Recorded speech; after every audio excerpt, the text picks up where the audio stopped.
سلام بنات، كي دايرين؟ لاباس عليكم؟ بخير؟ نتمنى ان شاء الله كاملين تكونوا بخير وعلى خير. كاع الناس اللي كيتابعوا قناه وصفات شمس نتمنى ان شاء الله كاملين تكونوا بخير وعلى خير.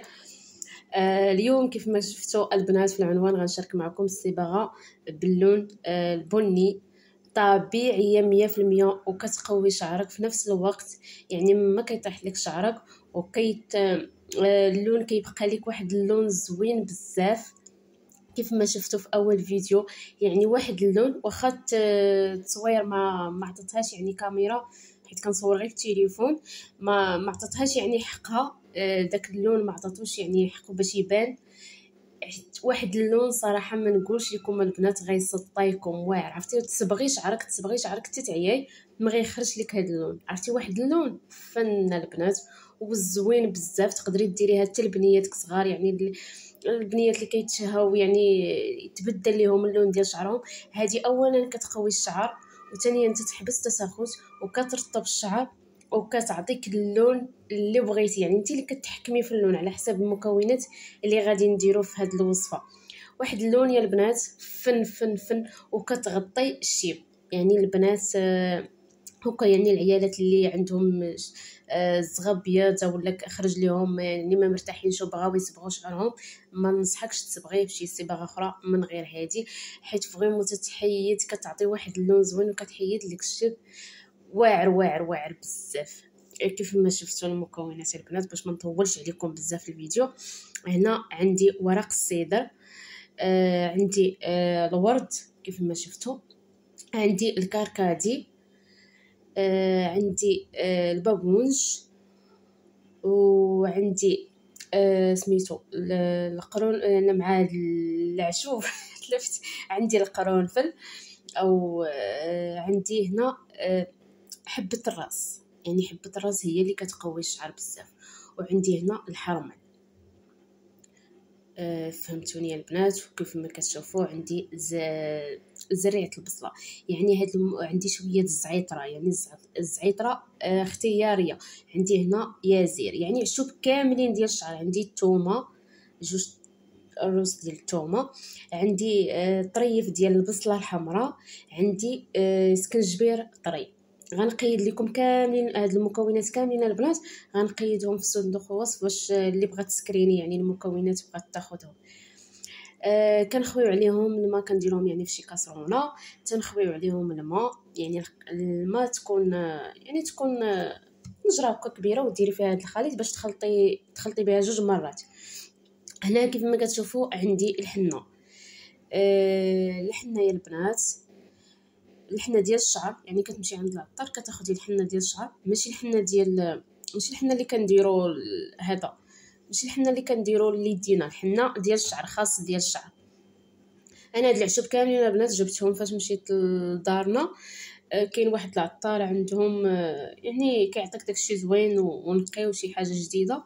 مشيت تقديت عنده كلشي عاد جيت. صافي كيف ما كتشوفوا درنا الحنه وغادي نديرو هذا. انا مع هاد العشوب كنزل السميات ديالهم، غير قبلوا عليا البنات والله. نتوما راه خوتي وحبابي. المهم كيف ما كتشوفوا عندي الحنه وعندي الدباغ البنات، الدباغ مطحون. انا غنقيل لكم كلشي في صندوق الوصف ان شاء الله باذن الله، غتلقاو كلشي اللي بغى يسكريني. وعندي هنا الكركدي مطحون، حتى الكركدي مطحون. راه هاد العشوب كاملين البنات ما تخافيش منهم، تقدري تستعمليهم حتى لبنتك الصغيره، راه ما تخافيش منهم، حيت اولا تيقويو الشعر وكيطولوا الزغبه وكيرطبوا، يعني كيرطبوا الشعر بواحد الطريقه هائله، وتيعطيوك واحد اللون واعر بزاف، احسن ليا انا من صباغه. وعندي هنا الورد مطحون. يعني هاد العشوب كاملين كتمشي عند العطار، يعني اللي كتقدي عنده كتقول لي اعطيني المطحون وعطيني عادي باش على حساب اللي غتخلطي، يعني في اللي غتطبخي في الماء باش غتخلطي هاد الحنه. كيف ما كتشوفوا الكركدي، الدباغ، الورد والحنه. وعندي هنا ورق السيدر. ورق السيدر راه معروف تطويل الشعر يعني كينفع الزغبه بزاف بزاف البنات.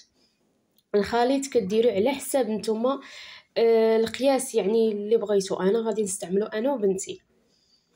يعني هي ما كتحتاجيش تستعمليها كل سيمانه، ولا كتستعمليها مره واحده في الشهر، راه كتعطيك واحد اللون واعر بزاف وتيبقى لك داك اللون مده. كيف ما كتشوفوا عندي العكر الفاسي، ياك البنات، العكر الفاسي، عندي الورد، عندي الكركدي، عندي الدبغ، عندي ورق السيدره مطحون والحنه. البنات اللي كيقولوا راه كينشف ليهم الحنه شعرهم، تخلط معاه 3 المعالق ديال الزيت الكوك، ما تخافي منه حتى شي حاجه، راه انا ما خلطت معاه لا الزيت لا حتى حاجه. والله يا البنات تغسلت شعري ورطب بحال دايره ليه استشوار واعر بزاف. وبالنسبه لواحد المكون اخر غادي نخلطو معاه، كيف ما كتشوفوا من بعد ما خلطنا هاد المكونات كاملين خلطنا مع بعضياتهم، غادي نزيدو معاه المكون يعني كنستعملوه حتى هو، ما تخافوش منه يعني بزاف، بالعكس كنستعملوه في الكريم ديال الحلوى، كنستعملوه في بزاف ديال الحوايج، ما تخافيش منه، ما غيد يعني ما عندوش اضرار، يعني ما عندوش اضرار نهائيا. هاد المكونات كاملين البنات راه ما عندهمش اضرار للشعر، واخا ديرهم لبنتك الصغيره ما تخافيش، كيف ما قلت لكم راني درتهم لبنتي الصغيره. وقدامكم يعني اضطريت نصور حيت كاينين بعض الناس كيقولوا لك واش انت اللي درتيها ولا ما درتيهاش.